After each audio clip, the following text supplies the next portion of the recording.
Hi, my name is Doug Liman, here at the Hamptons International Film Festival with my new movie, Fair Game. Fair Game is the story of Valerie Plame, who is a top-secret spy who was outed by the Bush administration. She was what's called a NOC, non-official cover. They're the most super-secret of the spies we have in the CIA, and she was tasked with weapons non-proliferation. So in English, that means her job was to sabotage the nuclear weapons programs in Iran and in North Korea, among other places. So I've done other spy movies, I've done things like Born Identity. This is the real version of what happens and how we keep rogue nations from building nuclear weapons. You've done such a variety of films and all of them successful. What is your formula? What do you look for in a film or a story when you're choosing your next project? I look for emotional honesty in my movies. Whether it's a comic book type movie like Jumper, where somebody gets a superpower. Oh, that sun is bright. Yeah. Somebody gets a superpower. I'm gonna have that character, use that superpower maybe for their own personal gain, because that to me is probably a more honest thing that would happen if somebody actually got a superpower. So I look for emotional honesty. Usually my films are set in fantastical worlds, whether it's a world created by Robert Ludlum for Born Identity or the world of Mr. and Mrs. Smith. I'm still, even in an outrageous story like Mr. and Mrs. Smith, I'm still looking for emotional honesty. So when it came to Fair Game, I had an enormous leg up in that regard because it really was emotionally honest, because it was about a real-life marriage, and what it's like to be married to a top-secret spy. How do the dynamics of a marriage like that work? And that's really what drew me to Fair Game. It was, there's obviously a major political component to the movie. It is set against the backdrop of the run-up to war, and so there are people we haven't thought about for a few years who are in the background of this movie, like people from the Bush administration. But what really drew me to the movie, what drew me to Fair Game, was that I was so compelled by the home life of a spy. I actually was kicking myself as I was reading the script, thinking, why didn't I think of this before? I mean, I basically have done nothing but spy movies. How did it never occur to me that the most interesting part of being a spy is what happens when you go home? What do you tell your husband? What do you tell your best friend? Mr. and Mrs. Smith, yeah? Did that in that movie as well, yeah? I did it, I was obviously exploring that arena in Mr. and Mrs. Smith, where, in Mr. and Mrs. Smith, I like to sort of think of it as sort of wheels touch the ground, where maybe the fantastical and the real sort of meet. But Mr. and Mrs. Smith is just not set in our universe. Whereas I've done spy movies like Born Identity that are very much in our world, and I had come at Born Identity with with one simple mantra. It sounds stupid and trite in hindsight, but literally a whole franchise was based on this one statement, which was, how come you never see James Bond pay a phone bill?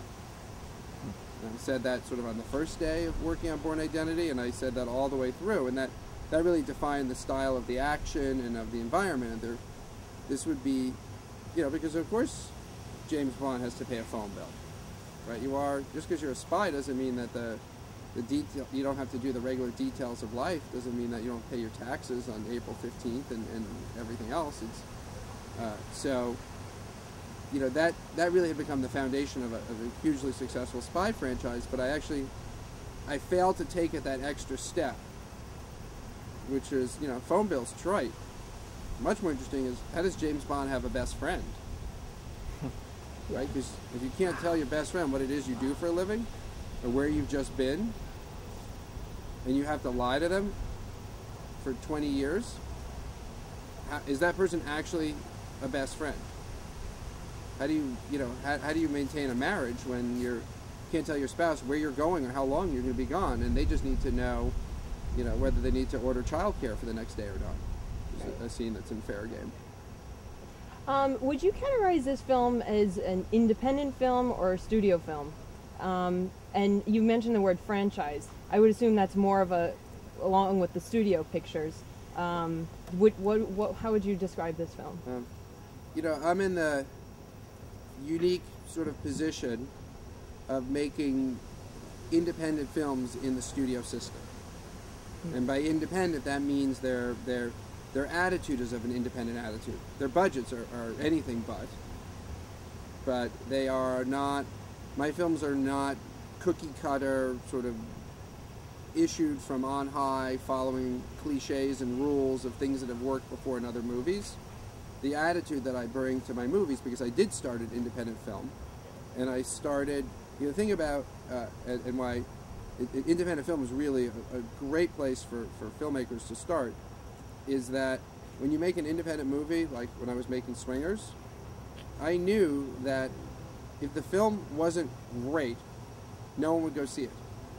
Like, you have that as your starting position, is like, there's no point aiming for good, because that, no one will see your movie. You're better off going for great and just, you know, ending up with something that's god-awful. You know, but either, you know, it's either should be great or should be god-awful. Anything in between in the independent film world doesn't work, because you're coming to festivals like Hamptons International Film Festival. You're competing against, you know, 1,000 films get submitted and 10 get picked. So there's no point being the 33rd best movie. You might as well be in the top 10 or the bottom 10. And once you have that attitude, once that's been sort of ingrained in you, you know, at least for me, I never lost it. So I bring that attitude with me to the studio system, where the system itself would prefer you to play it safe. Everything in the studio world is like, we have a movie star, we have a commercial plot, so if it's just okay to good, we'll be fine. Just don't make it bad. And I'm still bringing with me the attitude of, let's go for great or awful. You know, and it freaks out the studio system, you know, in the case of Fair Game, because it is a political movie, even though we had the budget that's more closely associated with the studio film, and it is, you know, it's a spy movie, and it shoots all over the world, and there's action sequences in faraway places, and has all the conventions that a you know, studio action film would have. It is a political movie, and so I kind of knew going in, a good political movie, no one's going to go see. They better hear that it's like one of the best films of the year. Like, that's like your cost of entry if you want to make a film that is in this arena. You know, creative control is an interesting issue in the world of film, because there's a lot of money on the line. There's a lot of people. You know, it's not me alone with a canvas. There's actors who are putting their reputations on the line, producers who are putting their reputations or their money on the line. There's a lot of people with a vested interest. At the end of the day, it is a dictatorship. The director is the dictator. But, you know, I'm very careful about never citing my previous work in an argument with somebody over a creative issue. Because all too often I see a filmmaker whose work I have loved make some just god-awful film. And all I'm thinking is, they probably didn't listen to the people around them. They probably thought they knew better. Because there was no way, you know, somebody close to these filmmakers watching a cut of some of these movies wouldn't have said to that person, you need to do something here. And, you know, and I can see the temptation, because it is even on Born Identity, I sort of got reduced when the producers were driving me nuts, because there were some really awful, awful human beings that Universal stuck on that movie. And I was going without sleep because I was rewriting the script at night, so I really got taken to like a very rough place, where suddenly one day on the set, I suddenly cited Swingers as, you know, like I knew better. And, you know, I caught myself, and in that case I needed to do it, you know, but I really have never done it since, because I was horrified. Even then, when I didn't even have a career yet, hardly, I was like, I recognized that was a really slippery slope, and that you know, you need to surround yourself with people, no matter how famous you get as a filmmaker, who will keep you honest. So that's my advice to the young filmmakers out there who eventually make it. And in terms of starting out, you know, Swingers, the film that my independent film that launched my career, wasn't trying to be some other movie. There were many movies it was trying not to be. Like, I can rattle off, you know, Brothers McMullen, Party Girl, as independent films that preceded me that I had said, we're not going to look like those movies. I couldn't, there wasn't a single film that I pointed to that I said, we're going to look like that. And, you know, you have to find your own voice. So Swingers doesn't feel like any other film. The people who come along after us and say, oh, I could do a movie like that and make their own Swingers, that's not a particularly effective way to launch a career, because at the best, all you're showing is that you can imitate. I mean, imagine some painter who copies Monet's. And they're like, look, my Monet's look almost as good as his.